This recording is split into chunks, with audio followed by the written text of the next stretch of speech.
नईम हैदर साहब, मैं गुफ्तगू का आगाज आपसे ही करना चाहूंगी। ये बताइएगा कि ये जिस तरह भी ये प्रोसेस हुआ, तो ये प्रोसेस मतलब है इतना ज्यादा मशकूक क्यों बन गया है? सब इस पर एतराज कर रहे हैं। आपकी पार्टी के सीनियर लोग जो आपके साथ पहले मौजूद थे, अब बेशक नहीं है, लेकिन वो इस पे बड़ा एतराज कर रहे हैं और वो ये कह रहे हैं कि हम तो चैलेंज करते हैं कि जिस शख्स को चेयरपर्सन नॉमिनेट किया, भाई उसके पास तो शायद पार्टी का कार्ड भी नहीं है। तो ये इस हवाले से कुछ थोड़ा सा बताइएगा। बहुत शुक्रिया जी, बड़ी नवाजिश। पहली बात तो ये है कि जो अकबर एस बाबर साहब हैं, जिस तरह से उनको प्लांट किया गया है और लाया गया, उस दिन आपने देखा कि वो पाकिस्तान तहरीक इंसाफ के सेक्रेटेरिएट दफ्तर वहाँ पर पहुँच गए G8 में। तो वो 2011 से पाकिस्तान तहरीक इंसाफ से उनकी जो रुकनीत है वो ख़त्म कर दी गई।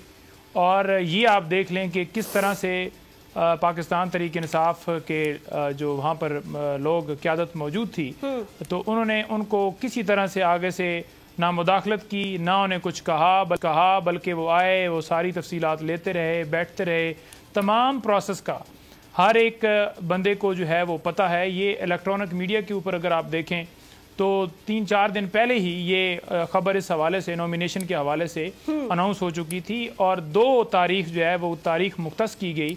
उस हवाले से बाकायदा तौर पर इलेक्शन कमीशन को भी जो है लेटर लिखा गया और तभी इलेक्शन कमीशन ने IG KPK और चीफ सेक्रेटरी जो KPK हैं उनको हदायत जारी की कि सिक्योरिटी के इंतजाम किए जाएं। पेशावर में सारी बातें तो हमें पता है, ये सब बातें हमें पता है, लेकिन मुझे जो सवाल उठाया जा रहा है वो ये उठाया जा रहा है कि इनकी क्या अहलियत है? इनको क्या चेयरमैन तहरीक इंसाफ ने खुद नॉमिनेट किया? मतलब इनकी क्या कारकर्दगी है, पॉलिटिकल क्या स्ट्रगल है इनका तहरीक इंसाफ? देखें, पहली बात तो ये है कि आज तक जितने भी इंट्रा पार्टी इलेक्शन हुए तमाम जमातों के, किसी जमात का इंट्रा पार्टीज इलेक्शन जो है वो इस तरह से नहीं कहा गया कि ठीक नहीं हुआ। दूसरे नंबर पर जो लोगों ने जिस तरह से अपने सदर सेक्रेटरी मुंतखब किए, हमेशा वो यूं ही हादसाती तौर पर करते हैं। और PTI ने तो पहले बाकायदा तौर पे इंटीमेट किया है, शेड्यूल दिया है, जगह बताई है और उसके लिए बाकायदा तौर पर हदायत मांगी है कि सिक्योरिटी के इंतजाम किए जाएँ। तीसरे नंबर पर PMLN ने इसी साल जो है इंट्रा पार्टी इलेक्शन करवाया है, जिसके अंदर वो अपने सदर सेक्रेटरी और उन्होंने मुंतखब किए हैं। लेकिन आप देखें तो उन्होंने भी किसी जगह के ऊपर आपने नहीं देखा होगा कि शेड्यूल के हवाले से मेरी सवाल का आपने फिर भी जवाब किसी तरह से उन्होंने कोई बात की हो। तीसरे नंबर पर पीपल्स पार्टी ने भी इसी तरह से इलेक्शन किया। वो तो छोड़ देना सर, उनका तो मैं उनसे सवाल पूछूंगी ना, लेकिन मैं आपसे ये सवाल जवाब ही ये नहीं है जो मैं आपसे सवाल कर रही हूँ। ये शख्स कितने अहल है तहरीक इंसाफ को चलाने के, ये पूछना चाहता है आपका वोटर।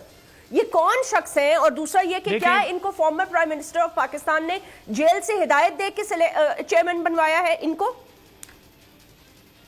जी बिल्कुल जी, हदायत देकर चेयरमैन बनाया है। और ये आप ये अंदाज़ा लगा लें कि उन्होंने अपनी बहन को, अपनी बेगम को, अपने किसी रिश्तेदार को नहीं लगाया चेयरमैन, बल्कि उन्होंने मरूसी सियासत का, वो हमेशा कहते हैं कि मैं उसको लाइक नहीं करता। यहाँ पर आप देख लें कि आप जितनी जमातें हैं वो अपने बेटों को, अपने भांजों को, अपने रिश्तेदारों को ही लगाते हैं, लेकिन यहाँ पर इमरान खान साहब ने ये साबित कर दिया कि वो मरूसी सियासत को लाइक नहीं करते। दूसरे नंबर पर यह है कि गौहर साहब जो हैं वो बड़े ज़बरदस्त तरीके से उन्होंने मुकदमात में नुमाइंदगी की है। और हर जगह के ऊपर, हर फोरम के ऊपर, चाहे 9 मई वाला वाक़या हो या जुडिशल कम्प्लेक्स पेशी हो, ये फ्रंट लाइनर जो है इन्होंने किरदार अदा किया। इलेक्शन के मामला सारे उन्होंने संभाले रखे और ओवरऑल पाकिस्तान तहरीक इंसाफ के ऊपर ये जो बुरा टाइम आया इस मुश्किल वक्त में, ये सीसा पिलाई दीवार की तरह खड़े रहे। चौथी नंबर पर बात, अगर ये वीडियो आपको पसंद आई है तो इस चैनल को सब्सक्राइब करें और बेल आइकन को क्लिक करें। सब्सक्राइब करें और बेल दबाएं ताकि कोई खबर रह न जाए।